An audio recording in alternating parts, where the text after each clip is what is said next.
Hi hello नमस्ते श्री स्वामी समर्थ पूजा daily ब्लॉगमध्ये आपले स्वागत आहे। बघा कसं वातावरण झालंय, वारं भरपूर सुटले कारण का पाऊसच नाही आमच्याकडे। सगळीकडे पाऊस पडतोय आणि इकडेच पाऊस नाहीये। मग सगळं आवरून वगैरे घेतलं बघा, घर सगळं इसकटलेलं, काही सुद्धा म्हणजे असं व्यवस्थित नव्हतं। मग परत दीदीनं आमच्या सगळं घर आवरलं, काही सुद्धा असं ठेवलं नाही। मग म्हणलं चला आता कसं आहे, शाळा असते त्याच्यामुळे भरपूर काम पण असते आणि तिला म्हणलं तू घे आवरून म्हणलं। मग ती रूम अभ्यासाला बसती म्हणून तिची रूम तिनं स्वच्छ सगळीच करून घेतली व्यवस्थित। आणि एवढं वारं आहे ना, काय सांगावं तुम्हाला, अक्षरशः का नाही आमच्या दारात 2-2 पाट्या मारती निघते, एवढं वारं सुटले। आणि ह्या वाऱ्यानं ना असं म्हणजे आजारी असलं आणि असं फिलिंग यायला लागली। म्हणून आम्ही काय करतोय, सारखं दरवाजा पण ठेवतोय। आणि तुम्हाला सांगते सगळीकडे पाऊस पडतोय ना, आमच्या इकडंच वारं असते। असंच असते दरवर्षी, लवकर पाऊसच पडत नाही इकडं। मग मला बघा मिरची करायची होती, हा सकाळचाच व्हिडिओ आहे आज आणि लगेचच तुम्हाला शेअर करते। मला शिमला मिरची करायची होती, पण ती लांबडी असते ना तशी मिरची आणलेल्या होत्या। मग मी म्हणलं चला आता ते करून घ्यावं। मग त्याला म्हणलं लय बी मसाला नको आहे, म्हणून मी नुसतं काय केलं, जरासा शेंगदाणे, खोबरं, लसूण आणि आलं एवढंच वाटून घेतलं, कोथिंबीर आणि शेंगदाण्याचा कूट थोडासा वेगळा घेतला आणि त्याच्यात अजून जरासा चटणी मीठ वगैरे सगळं मिक्स करून ती मसाला असा करून घेतला। आणि थोडासा मसाला वल्ला केला, जास्त नाही केला, कारण का म्हणलं जास्त वल्ला केला का नाही मग तेलात टाकल्यावर पाणी पाणी होईल म्हणलं। त्यापेक्षा आपलं कोरडा असा फडफडीत मसाला तयार करून घेतला आणि लगेचच मिरच्यांमधनं भरून घेतला। आणि एक मिरचीमध्ये भरायचा होता, असा म्हणजे वेळ लागणार होता, म्हणून मी काय केलं पटपट मिरच्यांमध्ये भरून घेतलं। आणि म्हणलं पटशीनी व्हावं म्हणून मी लगेचच दुसरीकडे भाजी वगैरे टाकली एक। आणि मिरचीचं म्हणलं तुम्हाला आता कधीच मी शिमला मिरची वगैरे शेअर केली नाही आहे, म्हणलं चला रोज एक नवीन रेसिपी आपलं होईल तेवढं म्हणजे होईल तसं आपलं शेअर करत जावं म्हणलं। म्हणून मी लगेचच आपलं आज सकाळी तरी पोरांची शाळेची गडबड वगैरे असते, म्हणलं चला आपलं थोडंफार करावं।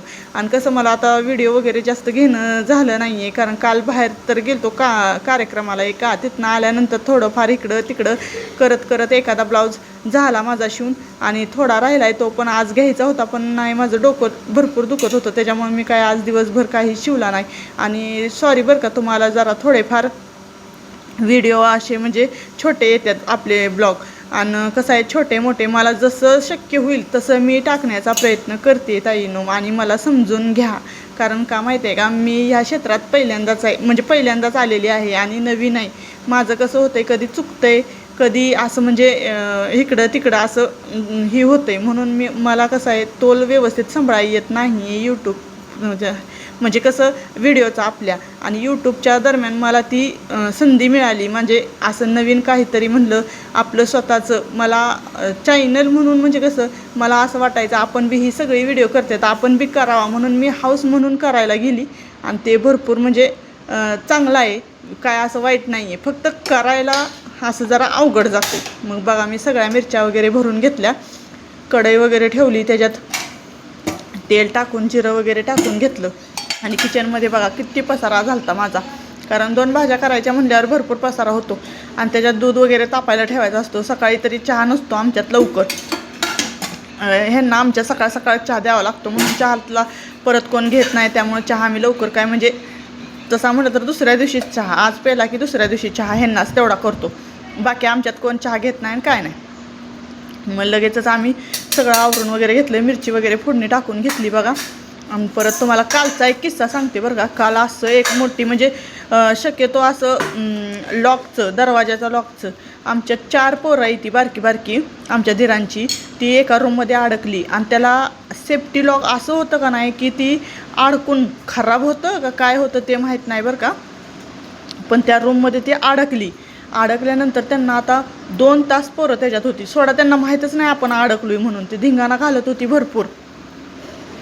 आणि ज्यावेळेस आम्हाला माहीत झालं की ती पोरं अडकलेत रूममध्ये, त्यावेळेस आम्ही सगळी गेलो तिथं आणि पोरांना कसं काढायचं ते विचार चाललेला। दरवाजा तरी त्याच्यात आहे ना एक जरासा छोटासा आमचा आरूस मोठा आहे, त्याला आम्ही सांगत होतो की ही असं फिरव तसं फिरव।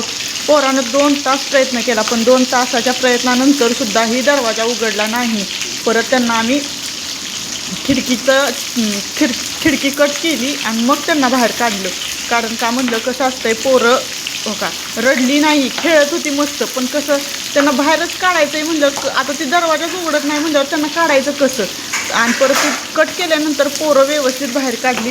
पोरांना काही दुखापत वगैरे झाली नाही आहे. पण मोठी सुद्धा जाऊन ती दरवाजा ओपन करायला गेली, उघडाय गेली तरी ती दरवाजा उघडला नाही. इतका ती दरवाजा भयंकर जाम अडकलेला होता. मग ती परत लॉकवाला बोलवला आणि त्याच्याकडनं ती दरवाजा काढला. म्हणजे इतकं बेकार ही झालं का नाही.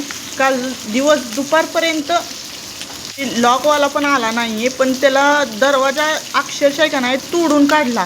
इतकं त्याचं म्हणजे पूर्ण ही करून पोरं आम्ही व्यवस्थित सुखरूपपणे पोरं वगैरे बाहेर काढली. मोठ्याने जाऊन बघितलं तरी पण ती दरवाजा उघडला नव्हता. मग परत दरवाजा तोडला.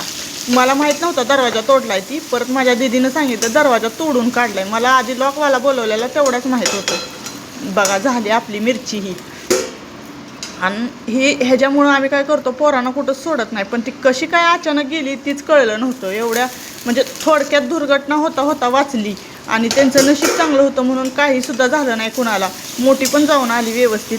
मोठ्यांना दरवाजा उघडला नाही तो. इतकं म्हणजे मला सांगण्याचं तात्पर्य काय आहे की मुलं जर व्यवस्थित असली की विषय नसतो. आणि कसं आहे, दरवाजे लॉक वगैरे व्यवस्थित ठेवा. कारण समजा बाहेर चावी वगैरे नसली किंवा आत चावी वगैरे नसली तर लय आपदा होती पोरांची. आता ही आमच्या कसं गावाकडं होतं म्हणून आम्ही तोडलं, लगेच काढलं. पण सिटीच्या ठिकाणी असं लगेच झटापटा माणसं असतात नसतात. कसं सगळी जॉबला ते ते जिकडं तिकडं आपल्या कामानिमित्त पळतं. मग त्याच्यासाठी सांगण्याचं तात्पर्य एवढं आहे, सगळ्यांनी हे करावं. धन्यवाद ताईनो. चला भेटूया उद्याच्या ब्लॉगमध्ये. आपला ब्लॉग कसा वाटला